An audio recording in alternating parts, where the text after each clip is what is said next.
All right, so this is a talk about a journey from the way we have been managing to a different way. The way we have managed has worked for a long time, but we need to move to a way that fits better for the world we're in now. So when I first started managing, the basic idea was that the people at the top held all the contextual knowledge. They were the ones who understood the business. They were the ones who understood the market. They were the ones who understood how the company made money. They had access to all sorts of information and knowledge, and so they were the ones who made the decisions. They knew the plans, they made the plans, they decided, they organized work, they assigned people to work, they monitored the work, they followed up on progress. And little knowledge filtered down. It was mostly on a need-to-know basis, which meant mostly you got to know about your tasks, and the big picture was someone else's business. Does anyone work in an organization where it feels like that sometimes? Yeah. Okay. Conversely, knowledge about the day-to-day work, what it really takes to get things done around here, what are the workarounds we have to use, who do we have to call to grease the skids, who's the person at that vendor that we need to talk to if we really want to get things done, that information was on the bottom, right? That information accumulated towards the bottom of the organization. There's an assumption here that the people are the top, at the top are the brains, and the people at the bottom are the brawn, right? The people at the top have the vision, they have the understanding, they have the right answers, and they just tell the people at the bottom what to do. They tell the workers what to do, and it works. But there's an interesting thing about hierarchy, because just as it acts as a filter going down, it acts as a filter going up. And so as information flows up in the organization, it becomes more and more abstracted.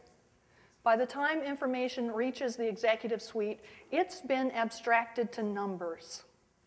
And because many people are afraid that if they bring bad news, they will be punished, as the reports of status go up the hierarchy, with each level, the picture becomes rosier and happier.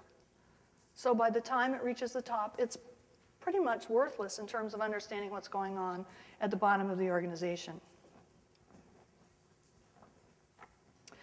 So if we want to function in the current world we're in, where things are becoming increasingly complex and the speed of change is increasing every day, this way of managing won't work. Even though it worked in the past, top-down decision-making slows us down. Keeping information hoarded at the top or the bottom makes too many people ignorant. It means that we can't collaborate. It means that when people do make decisions with incomplete knowledge, they're likely to look foolish.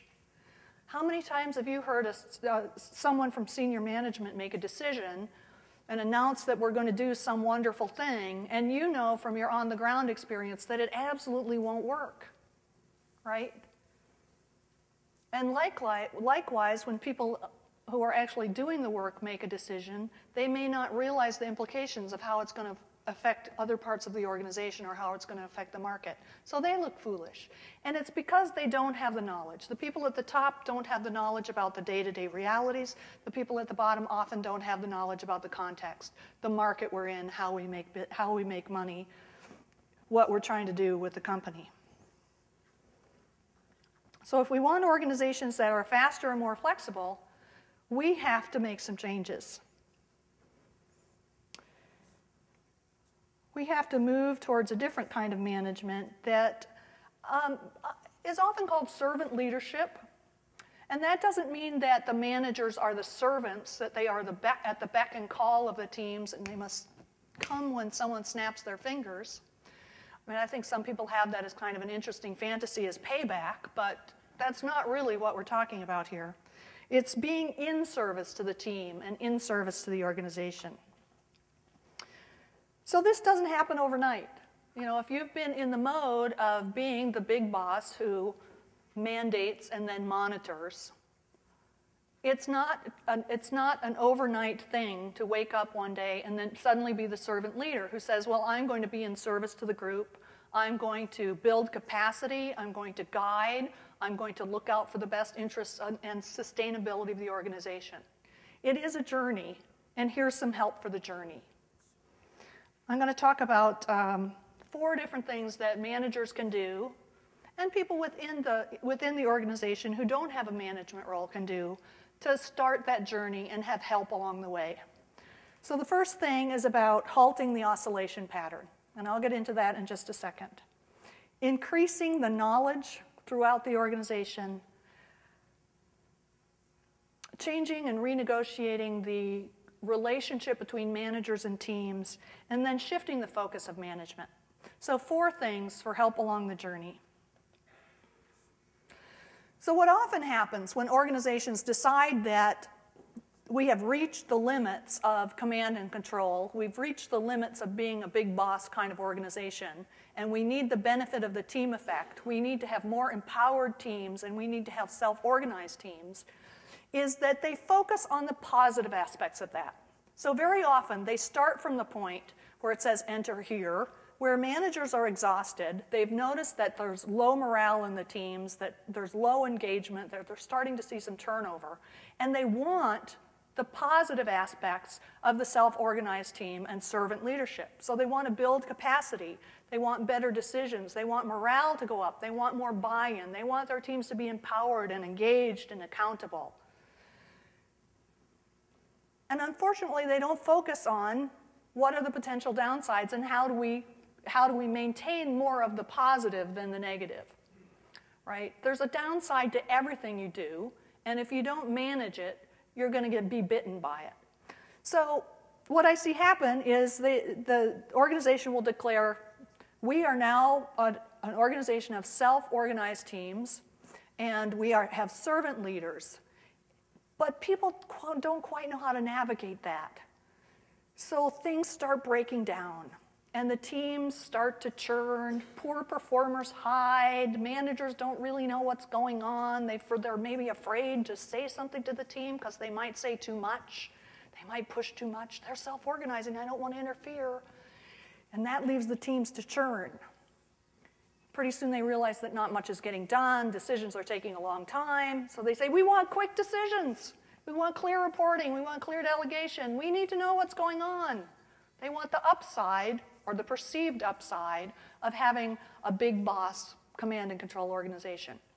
So what this sets up is an oscillating pattern, where they just keep going in this nice little figure 8, and everybody feels whipsawed, and not a lot of work gets done, but they feel stuck. And the reason they feel stuck is there are these locking dynamics that hold things in place. So when managers over-control, teams are not likely to take responsibility. So if the managers are saying, this is the plan, these are the tasks, these are the deadlines, this is your assignment, this is when you'll turn it in, it's not really particularly likely that people are going to have a lot of buy-in for that, right? They're not going to invest much of their own self in that. So it's going to look like they're not being responsible. And the management response to that is to say, well, these people aren't working very hard. We have to monitor them more closely to make sure they're getting their work done. So they add some more control. And that, again, demotivates people because when they feel like they're being micromanaged, they have even less investment, so they take even less responsibility. And this just becomes a locking dynamic. You know, managers do one thing, teams respond in that way, which leads to the response of managers, and it keeps it in this state where things are just locked. The other aspect of the locking dynamic is when managers overextend themselves and create teams that are helpless. So everything a manager does for a team is something that teams won't do for themselves. Now, there are some things that managers must do that teams can't do because it's just the nature of the job. Managers are actually considered agents of the corporation, so they had some legal responsibilities. And so they can't give up everything for the team. There are things that managers still have to do. But when managers are the only ones who ever give feedback, the teams don't learn how to give feedback to each other. When managers are the only ones who facilitate meetings, teams don't learn how to facilitate themselves. When managers are the only ones who make decisions, teams don't learn to make decisions on their own. So this creates another locking dynamic of overextension and helplessness. Combined with over-control and not taking responsibility, you have a system or a pattern that's really locked down. Now, the good thing about patterns is that patterns can be changed. It is possible to shift patterns. So let me tell you a story. I was part of a learning group 2 years ago where there was a number of people and one who was kind of generally viewed as problematic. Anyone ever been in a team like that where there was one person who was viewed as kind of problematic? Yeah. This guy was from a different country, and he had a different speaking style. And he tended to go off on these very, very, very long loop-de-loos that to the rest of us didn't seem to have much connection with the topic under discussion, under consideration, except him. So we didn't want to hurt his feelings, and we didn't want to be impolite, and we didn't want to, tread on his cultural differences. So we sat there as Wally went on. And he had an interesting speaking style. He said everything 3 times, and usually in kind of a nice little sententious sentence, such as, trust is the essence of change. Trust, 3 times. So I personally found this a little annoying, and I suspect other people did too. But we waited for the leaders of this seminar to talk to Wally. We were being helpless, right? We were being helpless, waiting for Wally, waiting for the leaders of the seminar to talk to Wally or give him some feedback or somehow change him or, whatever.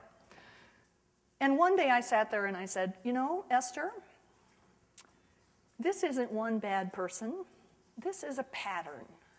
And we are all colluding in the pattern. Even you, Esther, you are colluding in this pattern. And so I decided I could do something to shift the pattern. Because what a pattern is a repeated behavior that has meaning over time, right? A repeated behavior that has meaning over time. Should I say it a 3rd time? No. Okay, I'll stop. So I decided that I was not going to be part of that pattern anymore, and I would see what I could do to shift it. So Wally went on one of his little excursions, and I just, as gently as I could, said, "Excuse me, Wally, I don't understand how this relates to our topic." And he stood back a little bit. And he said, "Well, no one else was talking, so I thought I could talk about this." And after that, 3/4 of the group came up to me and said, "Oh, Esther, I'm so glad you did that. You're so brave. It's been bugging me the whole time." They were colluding in the pattern too, right? And any one of us had the power to shift the pattern. That's the nature of patterns. Anyone has the power to shift it. So if you're over-controlling, you can stop controlling. You can back off a little bit. If you're not taking responsibility, you can take a little responsibility. Doesn't have to be all in. You can just, try something. See how it shifts the pattern. Because if we want to get out of that oscillating pattern and really move from being big bosses to being servant leaders instead of going back and forth, we need to break the dynamic. So what are the things that can break the dynamic? We need to make that diamond bigger. That diamond represents the shared area of where people know both the contextual knowledge and the day-to-day knowledge. We need to make that diamond bigger. So the overlap between contextual knowledge and day-to-day knowledge is much bigger. So how many of you have ever purchased anything on Amazon? Yeah, well, I've purchased a lot on Amazon. And I've noticed that they heavily discount their books. Anyone else, book prices? Anyone else notice that? You can get my book really cheap on Amazon. So you might look at that and you might say, well, how the heck do they make money? How the hell do they make money when they're discounting so heavily? Well, they don't make money on the margin. They make money on inventory turn and float. And every single employee at Amazon understands that. Every single employee understands that it's the inventory turn and the float. So when people are making decisions about what to do with their website, they have that in mind. And they're always testing against, will this help our inventory turn? How can we make it easier for someone to buy the book? How can we increase the conversion rate? Because they understand it's not the price. They understand it's the float. It's the inventory turn and the float. So we need to bring that contextual knowledge of how the business works down to the people who are doing the work, who are talking to the customers, because then they can make better decisions, right? When they know the context, they can make better decisions. When they know what the financial results are, they can make better decisions. When they know how we make money, they'll make better decisions. When they know more about the customer, they'll make better decisions. So we need to move all that down. And managers need to know more about the day-to-day realities of what the work is and how easy or difficult it is to do the work. One of the things that really drives me crazy is managers who are displeased with the progress on some project, and they'll say, well, what's taking so long? It's just a database, or something similar to that. It's just a screen. It's just a GUI. That often happens because they don't understand the day-to-day realities of the work, and that becomes more pronounced as you get higher in the organization, where it's all abstracted to numbers. So managers need to go and see. They need to really understand how the work works so that they can make more realistic decisions about, can we meet this goal? Is it possible to get a product out in this amount of time? They need to understand what the work is really like and what the status is like so that they can make better decisions. We need to increase that diamond.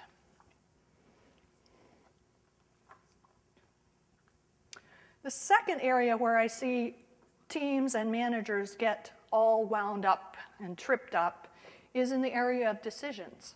Because too often when managers decide we're going to use self-organizing teams, they say, okay, you're self-organizing, make the decision. And then when the team makes a bad decision, or one the manager doesn't like, he swoops in and tells them they're wrong and pulls the decision back.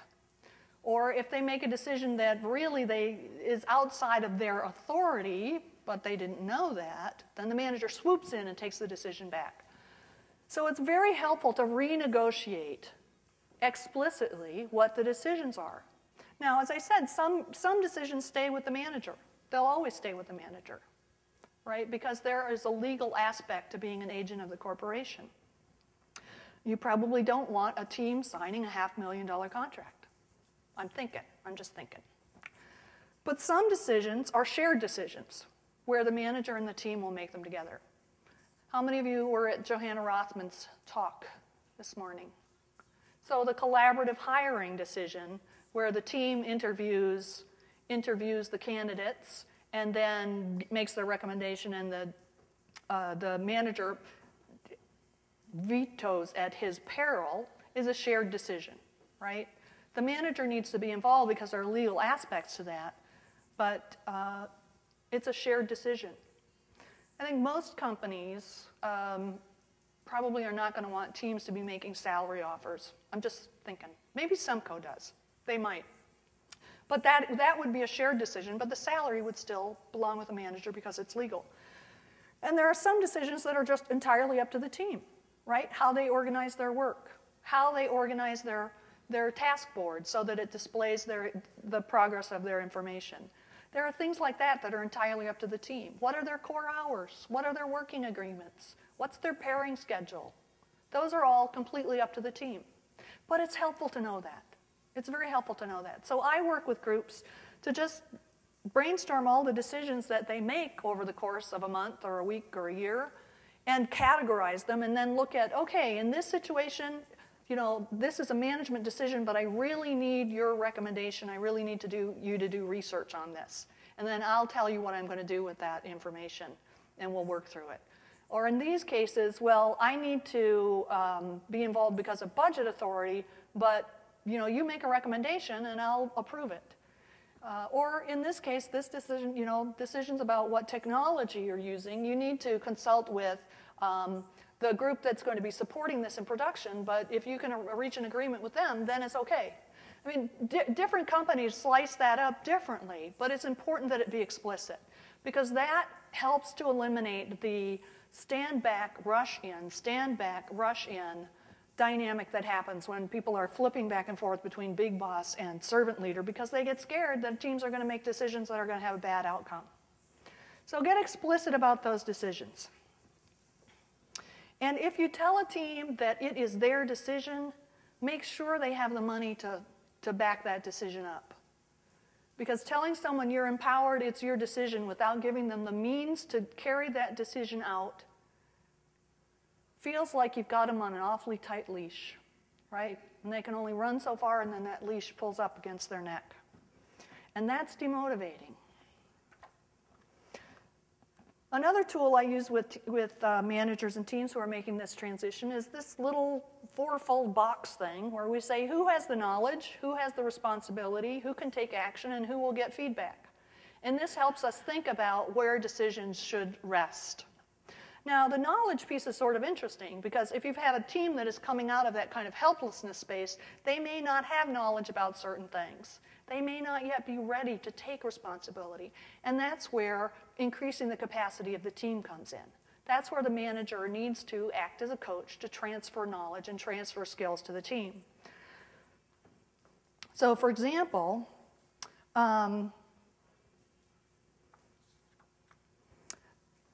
one team I heard about that I visited was struggling with, again, a member of their team who was not willing to be public about what he was working on.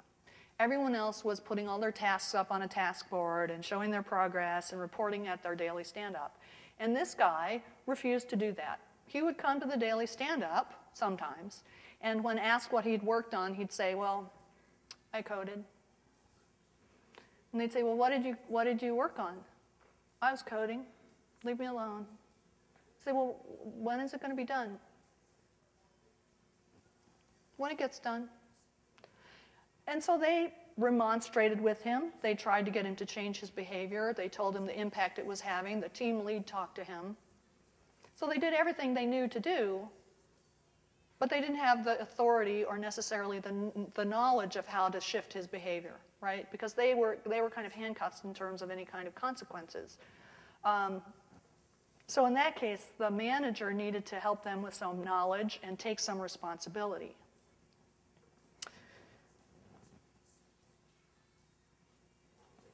So managers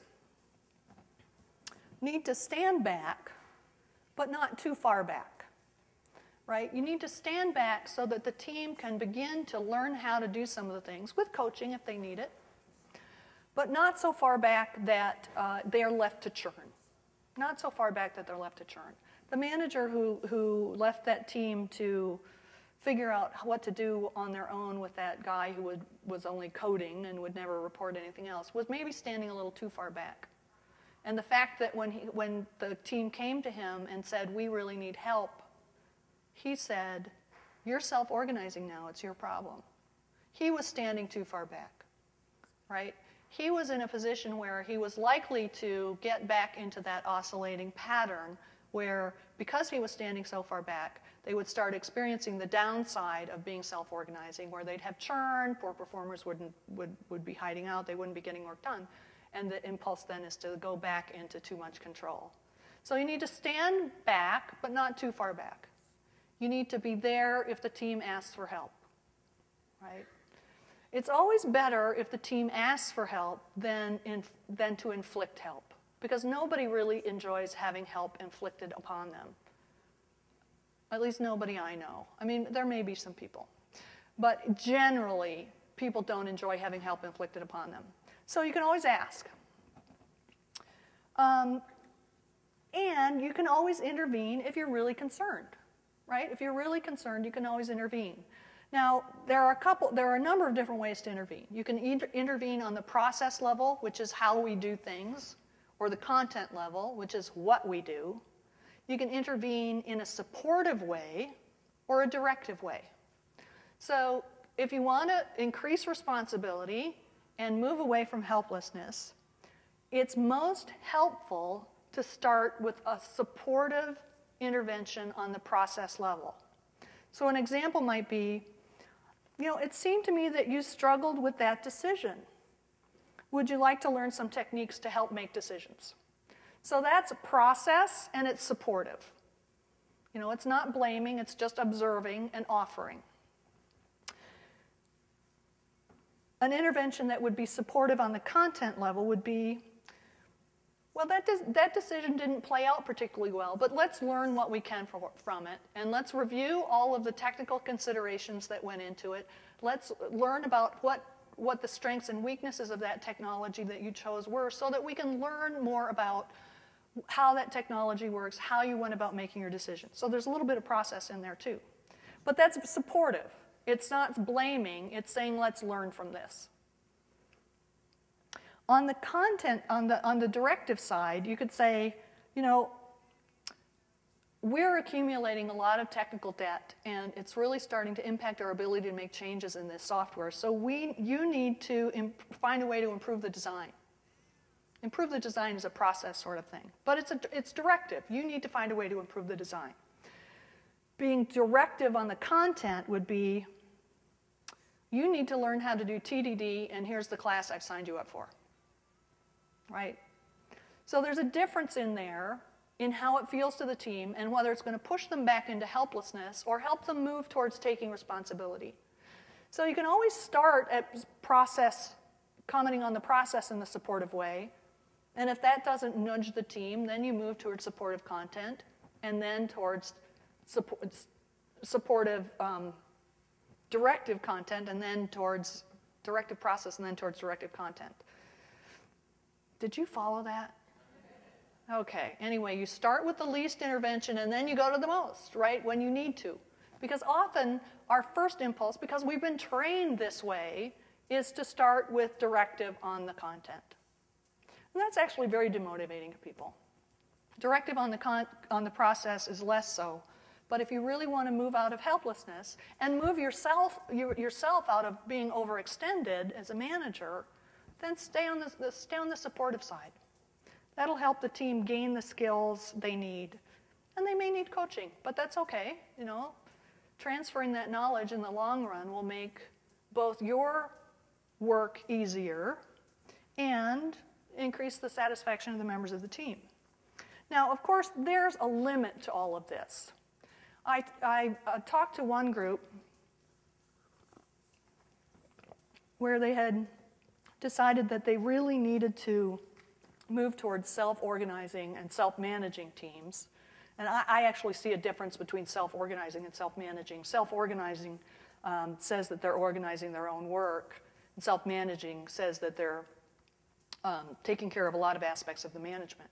So this company had invested millions of dollars in training all of their teams to do their own budgets, do their own reporting, do their own financials, do all the yearly performance silliness that was required. Don't get me started on annual performance reviews, or we'll be here for another hour. And they thought it was wonderful. It was successful. They had everybody trained. They got rid of most of the managers, which I don't advocate. And then they noticed that people were leaving in droves to go to another company that had big bosses. And they were puzzled. So they started asking people, why are you leaving? To go to this place where, you're going to be told what to do and you're going to be micromanaged. We created this wonderful thing for you. And now you want to go back to being micromanaged. What is going on? And they had gone too far. Because these people had taken these jobs to do technical work. They loved technical work and they wanted to do technical work. When they had started, they were doing this much technical work and this much management. And by the time this initiative was done, they were doing this much technical work and this much management. So they were no longer able to do the work that they loved. So there's a limit to how much management ever gets delegated to the team, right? And it's different for every team. So that's a level of discernment you need to have when you're making this journey. It's going to be different for every team, and you need to figure out where's that point.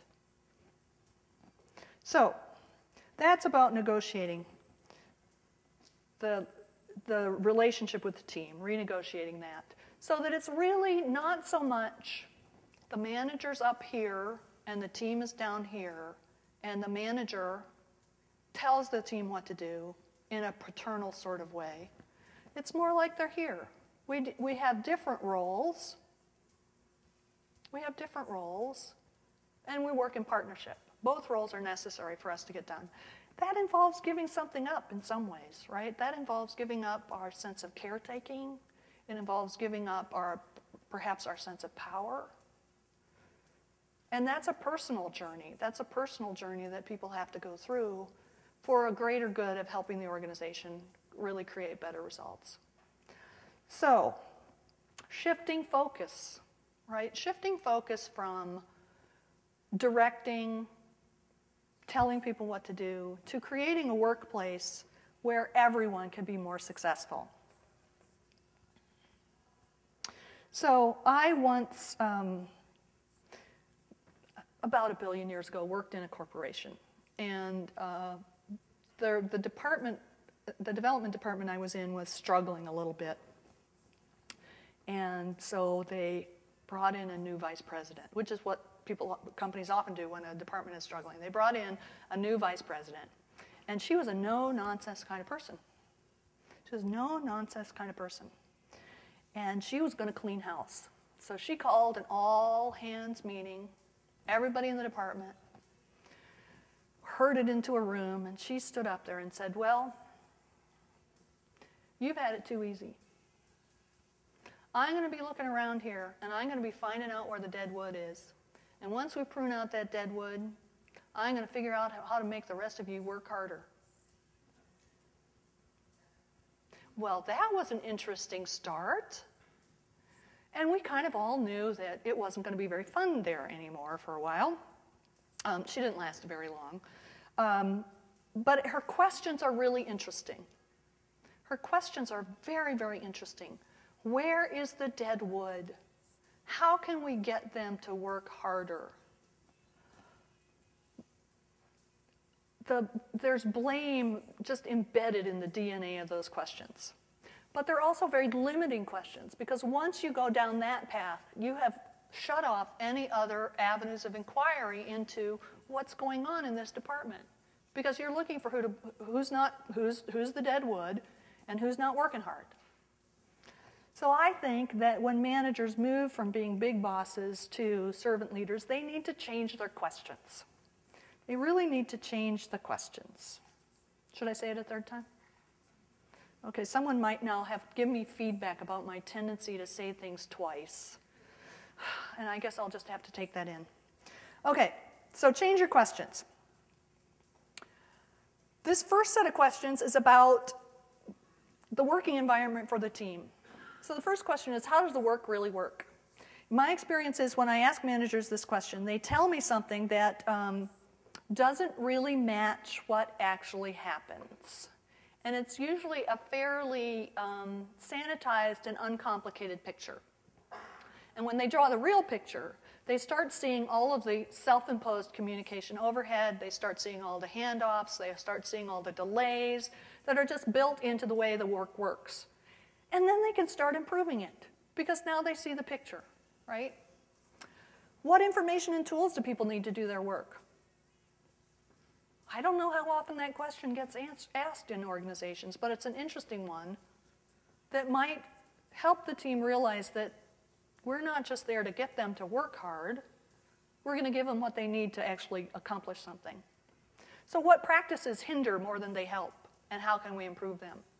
Most practices in organizations were put in place with the intention of helping or preventing some bad thing from happening. But they often end up really getting in the way. So the standards are very often intended to be helpful, but they're usually kept in place way after they've outlived their usefulness, and then they become a hindrance. So that sort of thing can be a hindrance, but there are all sorts of things that can be a hindrance. Training policies where you have to pay in advance to get training and then show a test to get a reimbursement. That's a policy that hinders. The final one is how can we build feedback into the work so that people can find and fix their own mistakes quickly and learn from them. If you want to improve people's engagement in their work and their satisfaction, this is a really beneficial thing to do. And many of the engineering practices used in XP do this beautifully, right? So automated testing, continuous builds, pair programming, those are all things that build feedback into the work so people can find and fix errors quickly and correct them and learn from them. And there are many ways to do that in all sorts of work, right? So these are questions that focus on creating an environment for the team. The second set of questions have to do with how work flows through the organization and how we can deliver value to our customers. So do we know when a chunk of work is done? If we don't, everything else is a guess, right? We never know where we really stand. What's the capacity of the team? What can this team actually accomplish? I visited a company where I have all these horrible stories because, if companies are working well, I usually don't get invited in. So I'm sure there are companies that are doing things very, very nicely, but I tend to see the ones where they have these kind of, as Johanna would say, astonishing stories. So anyway, this team, they were attempting to do Agile. It was kind of a fragile Agile, but they were trying to do it. And they had established that the teams had, in a 2-week iteration, a velocity of 10. So they had a velocity of 10 for 2 weeks. And the release was 3 iterations in the future. So what's 3 times 10? Someone can do the math, right? It wouldn't be me. It's a small number. And in the backlog, there were 647 points worth of work allocated for that release. And the manager said to the team, after they said 10, 3, 60, 10, 3, 30. Say, I can't do public math. I just can't. They said, well, here's the math. I don't think it will work. And the manager said, but you've got to try. At which point they decided he was demented. Because it was clearly impossible. So if you don't know the capacity of the team, and you don't know when something is, if you don't know what done is, all of your plans are just wishes. All of your plans are just wishes. How long does it take us to know if we're off track? Different companies are comfortable with different levels. But that is where you size your iteration.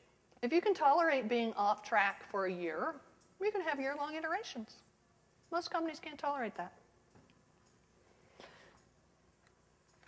Questions about supporting people to deliver valuable projects, that these focus on the organization. How does the organization support people to deliver products? So what are the structures in our organization, and how do they affect people's ability to deliver work? If you have people in different buildings, in different countries, trying to work on the same project, how are those structures, the departments, the offshore pieces of the project, how are those structures affecting the ability of people to get work done? It's interesting to look at. So department structures, physical structures, sometimes structures that aren't so visible, like in some companies they have a COE, which that acronym has just flown out of my head. Center of Excellence around testing. And so all the testers have some affinity for that. And while it's good for developing their skills, it also gives them a particular point of view that may be in conflict with other points of view. So how are all of those structures affecting people's ability to do their work? Both the physical ones, the organizational ones, the psychological ones. What message does our reward system send? And we've heard this several times throughout this conference, that if you're focusing on individual rewards and individual ratings, but telling people that you want teamwork, you're sending a mixed message. If you have stack ranking, where people are numbered from 1 to N in your organization, and you say you want collaboration, that's a mixed message. You're not going to get collaboration. You're going to get competition, because people quickly figure out that if I help somebody else, then I'm one down in the ranking. What messages do our policies and procedures send? So the short-lived vice president that I told you about earlier, the one who was looking for the dead wood, discovered one day that out of a department of 800 people who worked in a call center, 2 of them had abused the cab policy. There was a policy that said if your manager asked you to work overtime and you had to work past the time when the last bus ran, then, and that was about 11 o'clock. If you had to work past 11 o'clock when the last bus ran, then the company would pay for you to take a taxi home. That seems pretty reasonable, doesn't it? Well, these 2 people, for some reason, were fairly consistently asked to work late. That's another story. We won't go into that. And they took advantage of the taxi program, which seems pretty reasonable. But they were stopping at the bar on the way home. So they did not go, directly from point A to point B. They stopped at point C and had a few bumps and then took a taxi, which, that's a reasonable decision. If you're going to have a few drinks, take a cab. Well, instead of letting the manager deal with this and just have a conversation with these 2 people, the vice president instituted a new policy that any petty cash expenditure over $5 must have her signature before you could get the voucher and get your money back. So if you paid more than $5 for anything, for a box of pens, for your cab fare, for anything, she had to sign it. Now, we won't talk about what a really good use of a vice president's time that was, but it sent a message to the people in the company that they were not trusted. They could not even be trusted to make a decision about $5.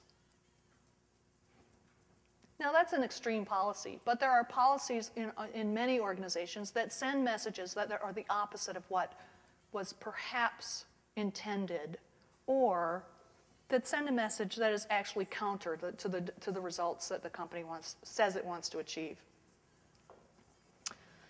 So,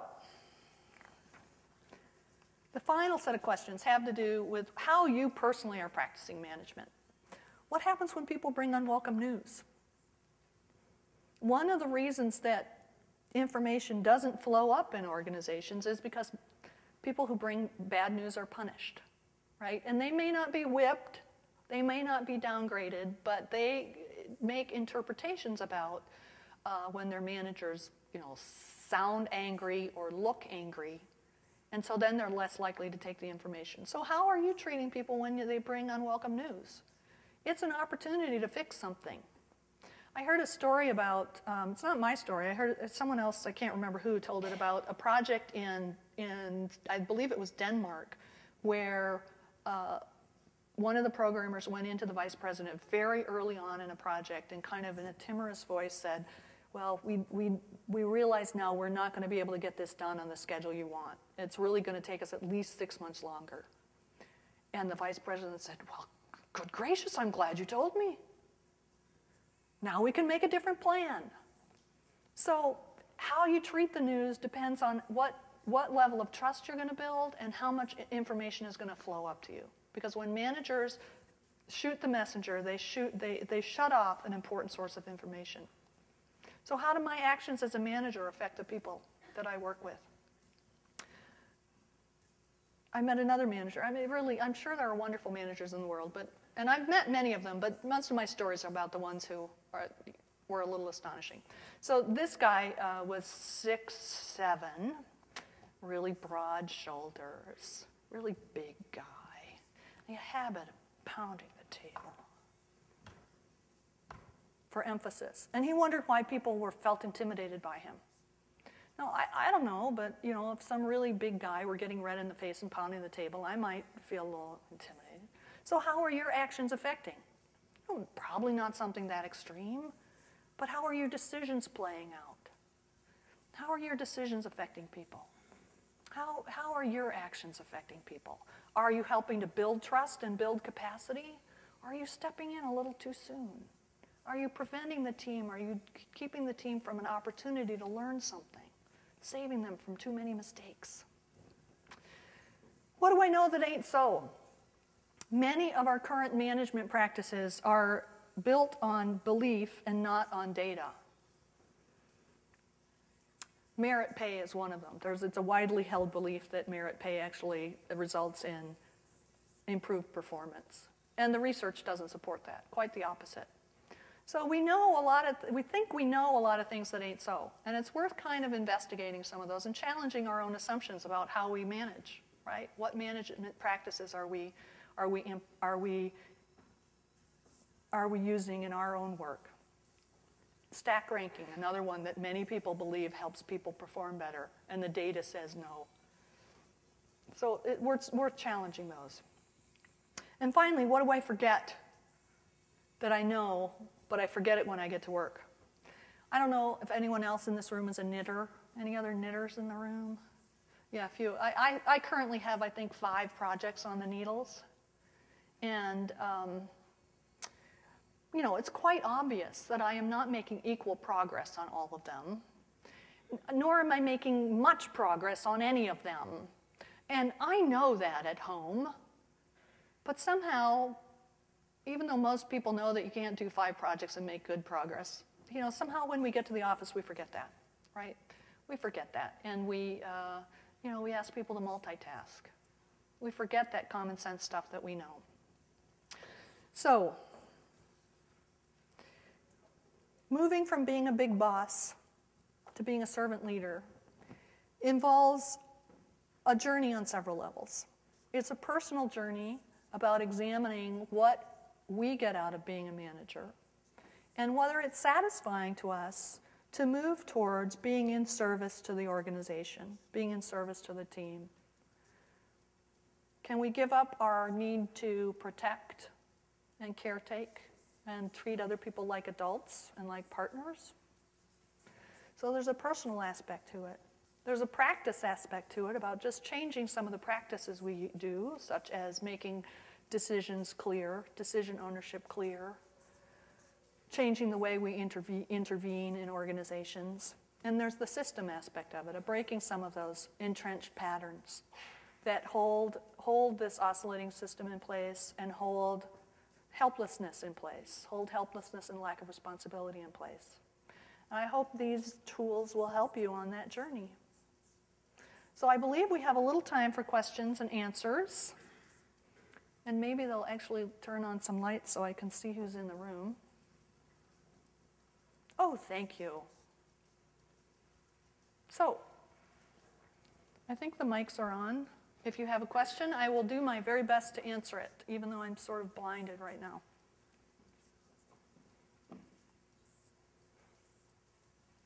So if you have a question, you should hold it until it occurs to you, and then ask it. I've been asked to ask a question. Oh. So we talk about reward systems that don't work. Can you give us some ideas with teams of reward systems that do work? No. So I'm sorry, that was flippant, but rewards are actually extremely problematic because they tend to dampen intrinsic motivation. And when you have a reward or a target, it in some ways becomes the de facto goal, and that can get in the way of really doing the work. So there's a lot of research on bonuses and rewards and how they actually act against collaboration and how they actually act against people working for the sake of the work and the joy of the work. That said, what I find that most teams really crave is to be noticed and appreciated. I did a retrospective with a group who had done a big project and really taken a lot of effort to worked hard to meet an aggressive goal, and they got really big bonuses. I mean, like in the tens of thousands of dollars, which was unusual for this company, and especially at that pay grade. And at the end of the project, several of the people said to me, I mean, the money was nice, but it would have meant more to me if someone had just said, I really appreciate all the effort you put into helping the company meet this deadline. So reward systems, problematic. Appreciation and noticing, I think, carry a lot more weight.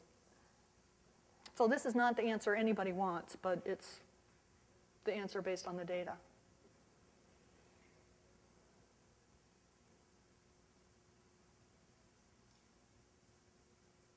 Well, if there are no questions, I guess the problem's been solved. I'm sorry. Oh, okay. I did have one. I don't want to. I don't know if I really want to take you there, but it's along the similar subject. So performance reviews and that whole mess, as you commented earlier.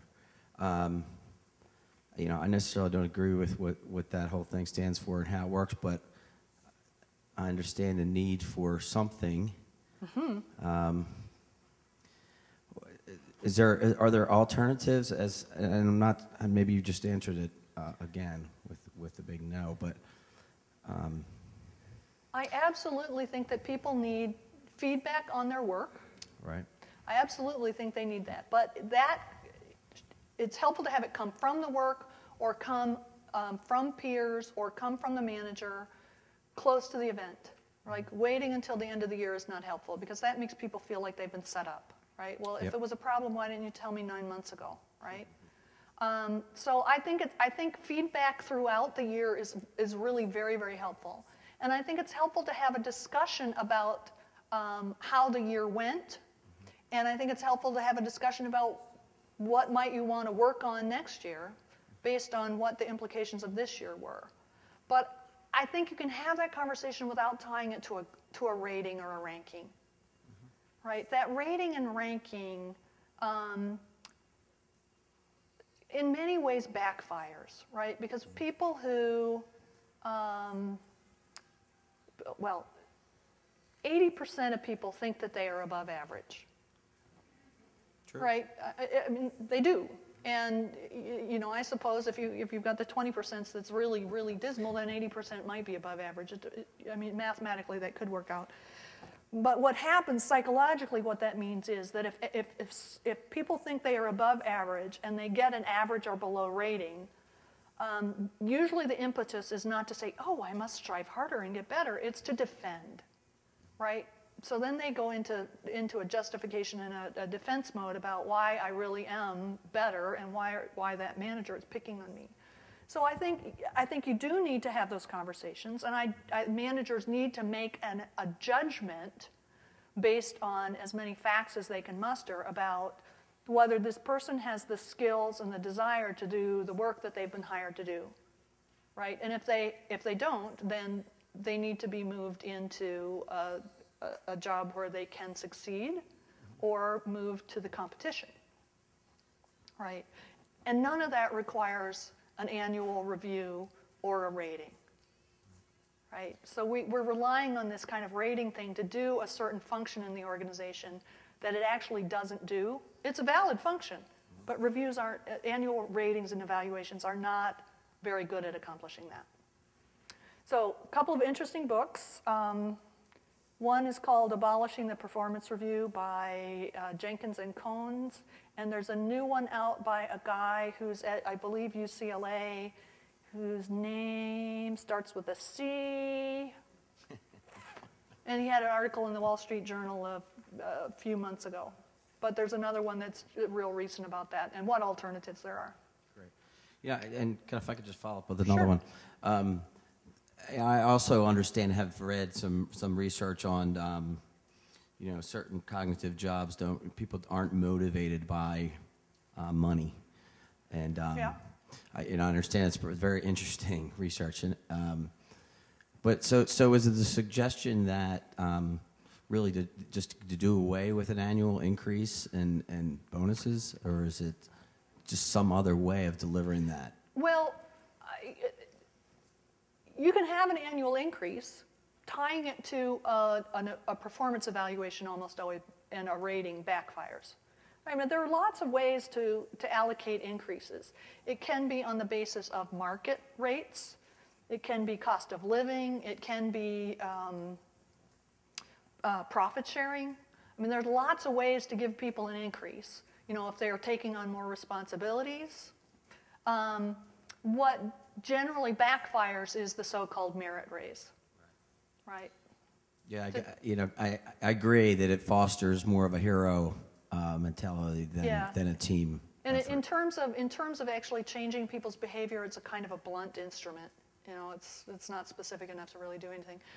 Pfeffer and Sutton has some really interesting writing on that in a book called Hard Facts. Dangerous half-truths and total nonsense. So, thanks for your question.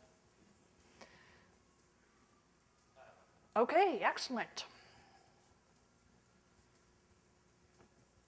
I understand when you were going through the, the balance of decisions Yep. or the balance of knowledge, where that can work.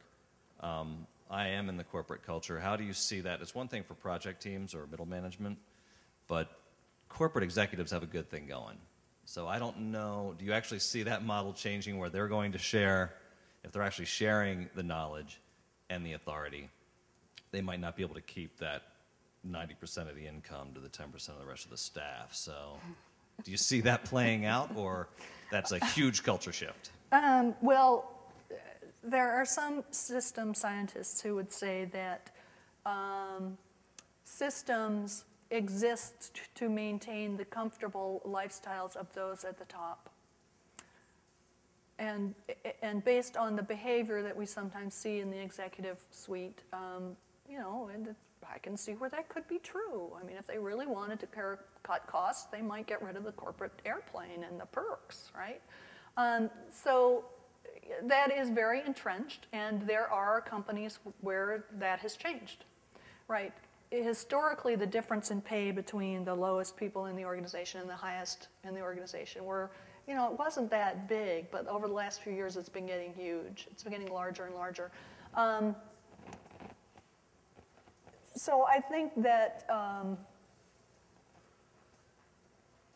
will be slow to change, and I think some organizations will recognize that there are benefits to changing that. I mean, companies like Semco and Gore are starting to shift some of that, but it's not going to be the majority anytime soon.